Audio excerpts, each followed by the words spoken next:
நீங்கள் ஒரு ஆளை தேர்வு செஞ்சுட்டு அதுக்கப்புறம் நீங்கள் விவாகரத்தை நோக்கி நகர்றீங்கல்ல, அங்கே தான் தம்பி ஸ்லிப் ஆகிறார். ஊடக வெளிச்சத்தில் இருக்கிறவங்க வந்து டிவோர்ஸ் பண்ணாங்கன்னா பெருசாக பேசப்படுது, அவ்வளோதான் சித்தார்த். பரவலாக வந்து ஒரு நாளைக்கு எத்தனை வழக்கு விவாகரத்து வழக்கு வருதுன்னு தெரியுமா? மனைவியோட மட்டும்தான் விவாகரத்து ஆகுது. அப்போ பிள்ளைகளும் தான் நீங்கள் சேர்ந்து பிரிகிறீங்க. மனைவி பிரியும் போது பிள்ளைகளும் சேர்ந்து பிரிகிறீங்கல்ல. அப்போ அந்த பிள்ளைகளுக்குன்னு ஒரு எதிர்காலம் இருக்குல்ல. ரவிமோகன் பாதிக்கப்பட்டது தான் வந்து நீதிமன்றம் வந்து அக்கௌண்ட் பண்ணுறாங்க, நீதிமன்றத்துக்கே தெரிஞ்சிருக்கு. அவர் என்னை விட்டு போகலாம், ஆனால் நான் வந்து அவரோட வாழ்ந்த வாழ்க்கை உண்மையான வாழ்க்கை செருப்படி. அது ஜெயம்ரவி சொல்கிறாரு. ஜெயம்ரவி யார் இதை சொல்கிறதுக்கு? அவர் பாதிக்கப்பட்டது அவர் பார்வையிலேருந்து பார்க்குறாரு, சொன்னாலும் கேட்க முடியாது. ஏன்னா நீங்கள் இன்னொரு இடத்துல ஒரு ஈர்ப்பில் இருக்கிறீங்க. நாம் என்ன தான் வந்து கரடியாக கத்தினால் கூட வந்து உட்கார வச்சு போதிச்சா கூட தெரியாது. போர்ட் பட ஃபெயிலியர் ஆனதுக்கு காரணம் வந்து மோகனும் ஒரு காரணம் சொல்லலாம். ஏன்னா மோகனை வந்து நம்ம அப்படி பார்க்கலையே. பிரபுதேவா நயன்தாரா பின்னாடி சுற்றி இருந்துட்டு கடைசியில் இது வந்து அந்த ரம்லத்துன்ற அவங்க அந்த மனைவி, அவங்க இத்தனைக்கும் அவங்க காதல் மனைவி தான், அதை இழந்ததை பார்ப்போம். இன்றைக்கி இந்த விஜய்க்கெலாம் இருக்குது இந்த விமன் ஆடியன்ஸ் சொல்கிறாங்க இல்லையா, அதெல்லாம் வந்து பார்த்தீங்கன்னா அதை விட எப்படி மைக் மோகனுக்கு ஒரு காலத்தில் எப்படி விமன் ஆடியன்ஸ் இருந்தாங்களோ அந்த ஆடியன்ஸ் வந்து ரவிமோகனுக்கு பெரிய கல்ட்டு. விஜய் பெரிய ஸ்டார், கம்பேர் பண்ணும்போது விஜய் பெரிய ஸ்டார். ஆனால் வார்த்தை என்ன வருது? விஜய் த்ரிஷான்னு சொல்ல மாட்டாங்க, ரவிமோகன் கெனிஷா மாதிரி.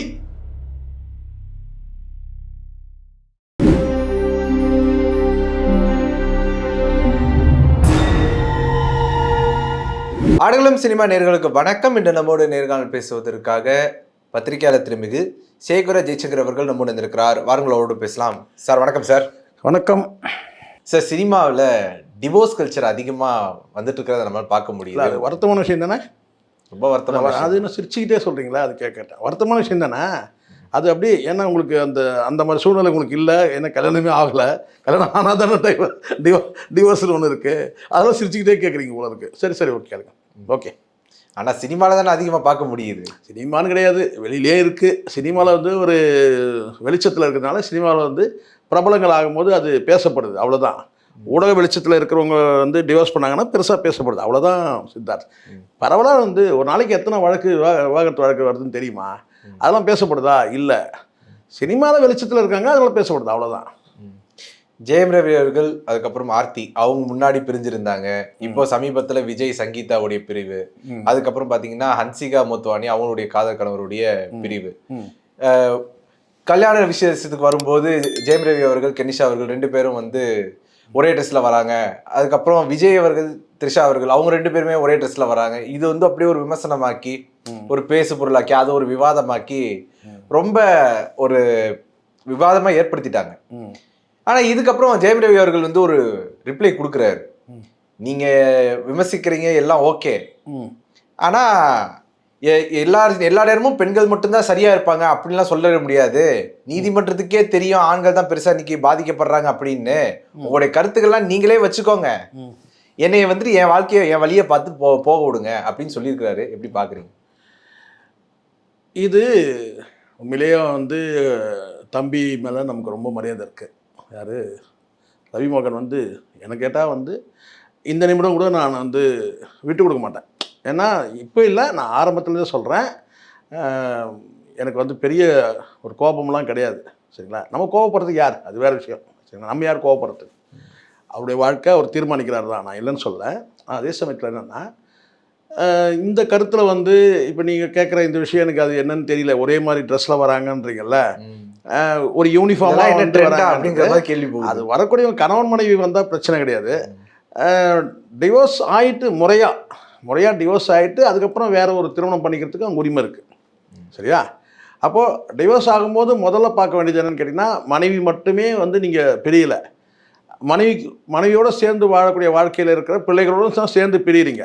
ஆனால் விவாகரத்து உங்களுக்கு யாரோட ஆகுது? மனைவியோட மட்டும்தான் விவாகரத்து ஆகுது. அப்போ பிள்ளைகளும் தான் நீங்கள் சேர்ந்து பிரியிறீங்க. மனைவி பிரியும் போது பிள்ளைகளும் சேர்ந்து பிரியிறீங்கல்ல. அப்போ அந்த பிள்ளைகளுக்குன்னு ஒரு எதிர்காலம் இருக்குல்ல, அதை தான் நம்ம வலியுறுத்துகிறோம். நான் மீண்டும் வலியுறுத்த அதுதான். பிள்ளைகளை பாருங்கள், ஒரு கட்டத்துக்கு மேலே உங்கள் வாழ்க்கையை நீங்கள் வந்து வாழ்ந்துடுறீங்க, ஒரு 15 வருஷம் 20 வருஷம் வாழ்ந்துடுறீங்க.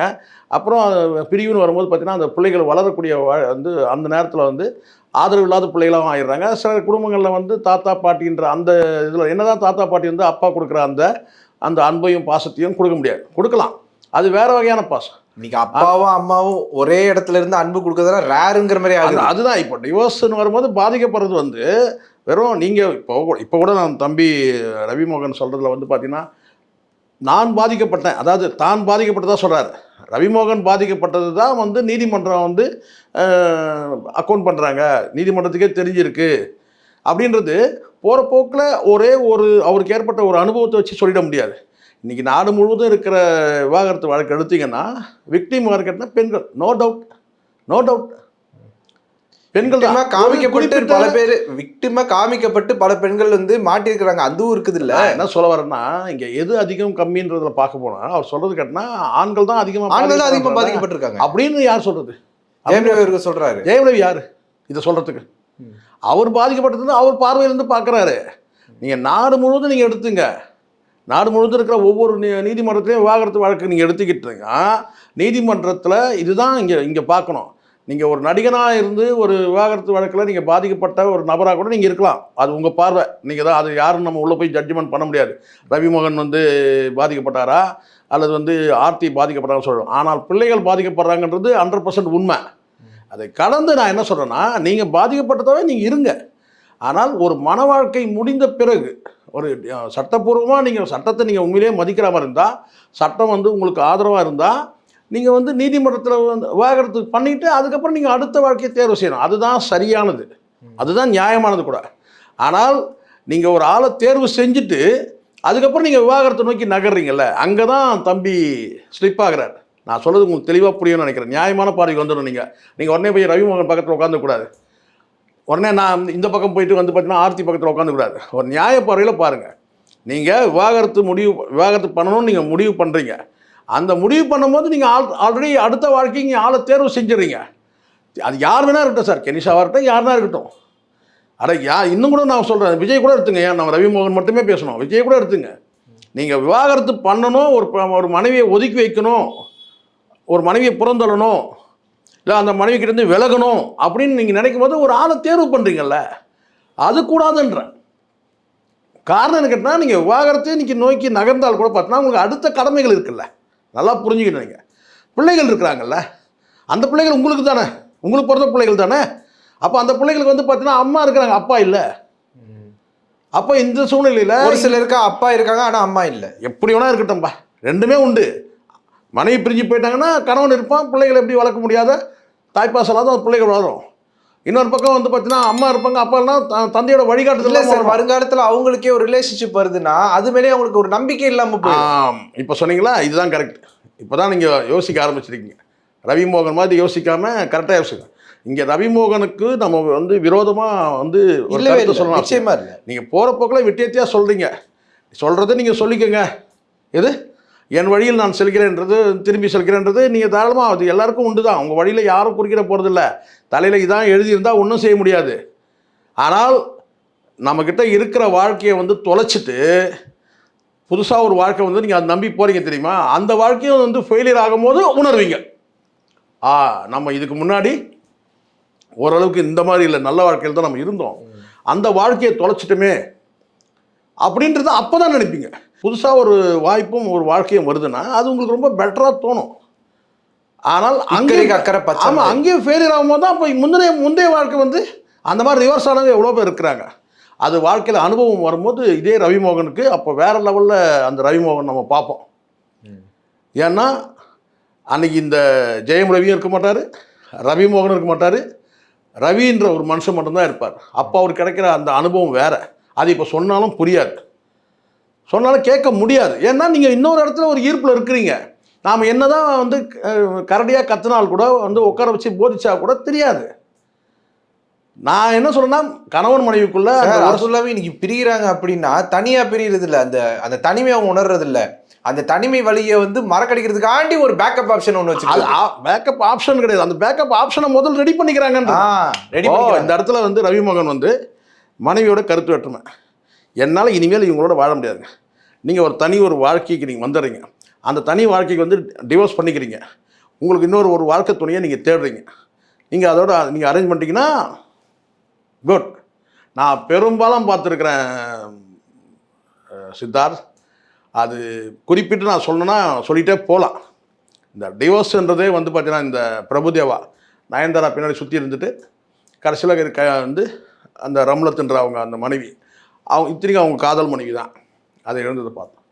பிரகாஷ்ராஜும் அப்படி தான். பிரகாஷ்ராஜ் வந்து பார்த்தீங்கன்னா இன்னொரு பெண்ணை வந்து அவர் வந்து லவ் பண்ணி மனம் முடிக்கிறது முடிவு பண்ணிட்டார். அதுக்கப்புறம் வந்து என்ன செய்றாரு, இந்த மனைவியை வந்து டைவர்ஸ் பண்ணிட்டார். ஆனால் பிள்ளைகளை பார்த்துக்கிறாரு போகிறாரு, அதெல்லாம் வேற. நான் சொல்கிறது கிட்ட இருந்து வழிகாட்டுறதுன்றது வேற. ஒரு கெஸ்ட் மாதிரி வந்துட்டு போகிறதுன்றது வேற. அதெல்லாம் சரியாக வராது. சும்மா சொல்லிக்கலாம் அதெல்லாம், சரிங்களா? இப்போ நான் திரும்பவும் சொல்கிற ஒன்றே ஒன்று தான், கணவன் மனைவிக்கிட்ட உரசல் இருக்க தான் செய்யும். ஆமாம். இங்கே உரசல் நான் கேட்குறேன், இப்போ புதுசாக ஒரு துணை தேடி போகிறீங்கல்ல, அது விஜயா இருக்கட்டும் ரவிமான் இருக்கட்டும், அங்கே ஒரு இதே போன்ற ஒரு உரசல் வருது, அப்போ என்ன பண்ணுவீங்க? அங்கேருந்து இன்னொரு இடத்துக்கு தாவீங்களா? இதெல்லாம் வந்து அப்போ நான் என்ன கேட்குறேன், 16 இப்போ நான் கேட்குறேன் வந்து இப்போ விஜய் எடுத்துக்க 24 வருஷம், ரவிமோகன் எடுத்துங்க கிட்டத்தட்ட வந்து ஒரு 18 வருஷம் இருக்குன்னு வச்சுங்க. தோராயமாக வந்து ஒரு 18 வருஷம் இல்லை, ஒரு 13-14 வருஷம் இருக்குன்னு வச்சுங்க. அப்போ இத்தனை வருஷம் நீங்கள் ஒரு 10 வருஷம் வச்சுங்க சார், மொத்தமே நான் 2 பேருக்கும் சொல்கிறேன் அண்ணா, அது ஒரு 10 வருஷம். அந்த 10 வருஷம் நீங்கள் எவ்வளோ அந்யோன்யமாக தானே வாழ்ந்துருப்பீங்க இல்லையா? ஒரு நாள் வாழ்ந்துருக்க மாட்டீங்களா அந்யோன்யமாக? அதுதான் அந்த பிரகாஷ்ராஜ் அவங்க ஒய்ஃப் சொன்னாங்க. அவர் என்னை விட்டு போகலாம், ஆனால் நான் வந்து அவரோட வாழ்ந்த வாழ்க்கை உண்மையான வாழ்க்கை. செருப்படி அது எது? பிரகாஷ்ராஜுக்கும் செருப்படி, அத்தனை பேருக்கும் செருப்படி.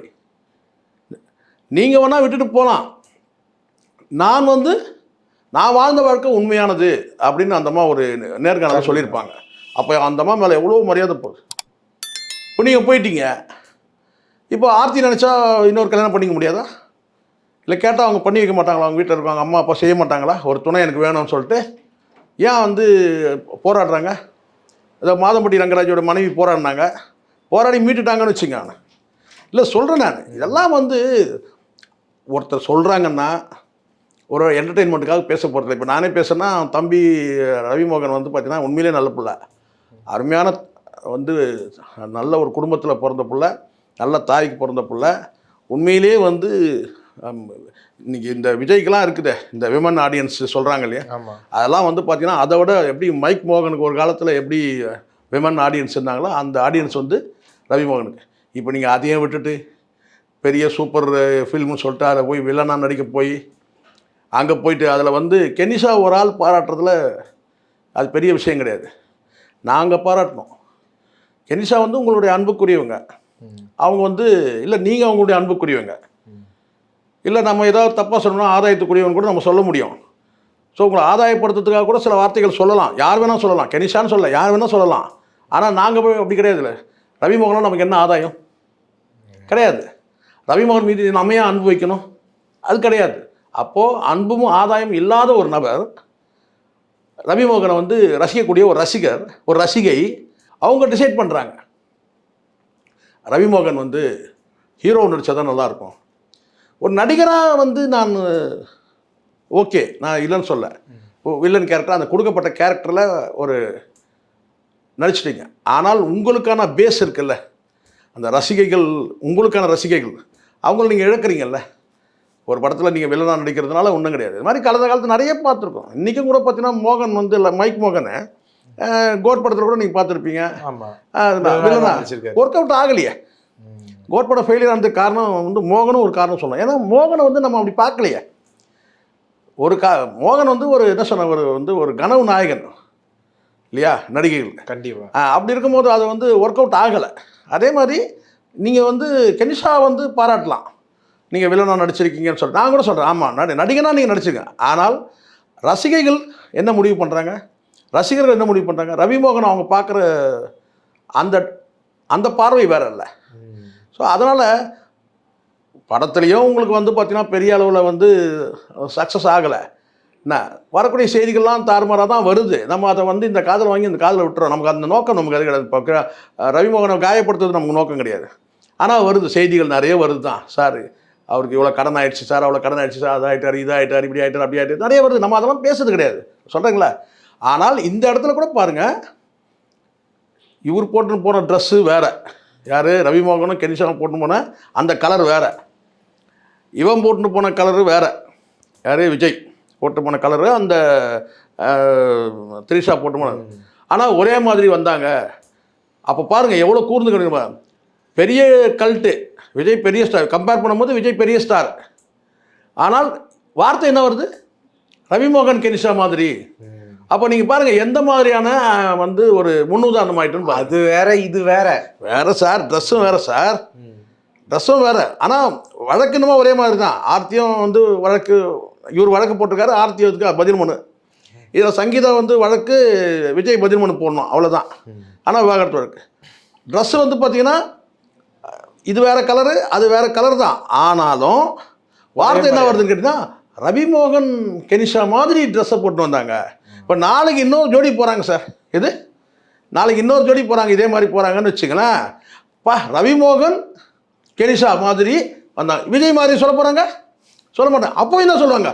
ரவிமோகன் கெனிஷா மாதிரி ட்ரெஸ் போட்டுன்னு வந்தாங்க. இப்போ பார்த்தீங்களா, ஒரு தவறான ஒரு இது. நான் இப்போ சொல்கிறது எழுதி வச்சுக்கோங்க, நான் சொல்ல போகிறேன். இனி யார் இந்த மாதிரியான ஒரு நடவடிக்கை செஞ்சாலும் சினிமாவில் விவாகரத்து வழக்கு உள்ளவங்க அடுத்த ஒரு பெண்ணை வந்து மனம் முடிக்கிறதோ அல்லது காதலிக்கிறதோ ஒரு சூழல் இருந்ததுன்னா அவங்களோட சேர்ந்து பயணப்பட்டாங்கன்னா ஒரே ட்ரெஸ்ஸில், அன்றைக்கும் வந்து பார்த்தீங்கன்னா விஜய் த்ரிஷான்னு சொல்ல மாட்டாங்க, ரவிமோகன் கெனிஷா மாதிரி. ஏன்னா இப்போ அது பாருங்கள், ஒரு தவறான ஒரு விஷயத்துக்கு ஒரு முன்னுதாரணம் ஆகிட்டீங்களே. நான் கேட்குறேன், இது தேவையா?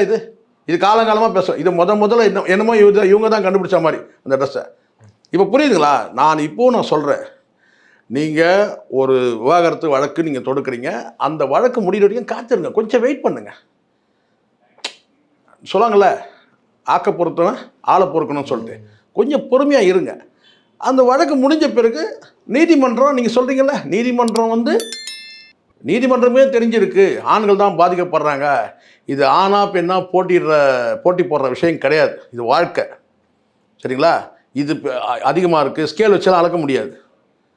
ஆனால் இந்த இடத்துல நீதிமன்றத்தை மேற்கோள் காட்டுற நீங்கள் நீதிமன்றத்தில் ஒரு உத்தரவு வர வரைக்கும் வெயிட் பண்ணுங்க. அதுக்குள்ளே எதுக்கு வந்து ஒரே மாதிரியான உடை அணிகிறது, ஒரு குறிப்பிட்ட வந்து கோயிலுக்கு போகிறது, குளத்துக்கு போகிறது, இதெல்லாம் எதுக்கு?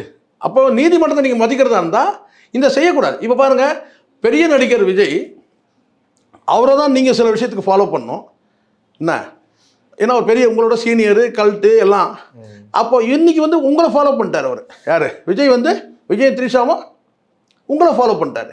இதில் என்ன ஒரு வேடிக்கைன்னா, இதை சொல்லி தான் முடிக்கணும்னு நான் நினைக்கிறேன். நமக்கு தம்பி வந்து கடுமையாக விமர்சனம் பண்ணுறதுல எனக்கு உடன்பாடு இல்லை. யார்? ரவிமோகன். ஏன்னா நல்ல மனுஷன். கெட்ட நேரம் தான் சொல்லணுமா இல்லை அது வேறு என்ன சொல்கிறது எனக்கு தெரியல. ஆனால் பிள்ளைகளுக்காக பார்க்கணும். ஆனால் ஒரு வார்த்தை சொல்கிறார், ஒரு வார்த்தை என்ன சொல்கிறாருன்னா, அதில் கடைசியாக ஒரு வார்த்தை சொல்கிறார், நான் யார் மீது அன்பு வைத்திருக்கின்றது வந்து காலம் பற்றி சொல்கிற மாதிரி ஒரு வார்த்தை சொல்கிறார் இல்லையா? அது யாரை சொல்கிறாருன்னு எனக்கு தெரியல. அம்மா அப்பாவை சொல்கிறாரா இல்லை வந்து ஆர்த்தியை சொல்கிறாரான்னு தெரியல. பட் எனக்கு தெரிஞ்ச வரைக்கும் வந்து ஒரு விஷயம் நான் சொல்லுவேன். என்னென்னு கேட்டிங்கன்னா, மறப்போம் மன்னிப்போம். தப்பு யார் பக்கம் இருந்தாலும் மறப்போம் மன்னிப்போம். பிரிஞ்சு போகிற அளவுக்குலாம் பெரிய குற்றம்லாம் இருக்காது. ஒருத்தர் ரியலைஸ் பண்ணி வந்துட்டாங்கன்னு சொன்னால் அவங்கள மன்னித்து ஏற்றுக்கலாம், தப்பு ஒன்றும் கிடையாது. ஏன்னா உங்களுடைய மனைவி, உங்கள் பிள்ளைகள், அது ஒன்றும் பெரிய விஷயம் கிடையாது. இப்போ எல்லாத்துக்கும் பழி வாங்குற நடவடிக்கையாக வந்து சமீப காலமாக வந்து சில நடவடிக்கை நம்ம பார்க்குறோம். அது சரி கிடையாது. விஜய்க்கும் நம்ம சொல்லுவோம், ரவிக்கும் நம்ம சொல்லுவோம், சரிங்களா? காலம் இருக்குது, காலம் சில படிப்பினைகள் கொடுக்கும். மனமும் மாறக்கூடியது தான், காலமும் மாறக்கூடியது தான், மனமும் மாறக்கூடியது தான். என்ன நடக்குது பொறுத்து வந்து நம்ம பார்க்கலாம். அது என்னென்னா, ஒரு வருத்தமான விஷயம் என்னென்னா, இந்த கல்யாணம் பண்ணுறவங்க பாரு ரொம்ப கஷ்டம். ஏன்னா கோடிக்கணக்கில் செலவு பண்ணி கல்யாணம் பண்ணுறாங்க. ஐஸ்வர்யா கணேஷ் அப்படி தான் வந்து கோடிக்கணக்கில் செலவு பண்ணி கல்யாணம் பண்ணார். ஆனால் அந்த கல்யாணத்தை பற்றி யாரும் பேசவே இல்லை. ரவிமோகன் கெனிஷாவை பற்றி தான் பேசியிருந்தாங்க.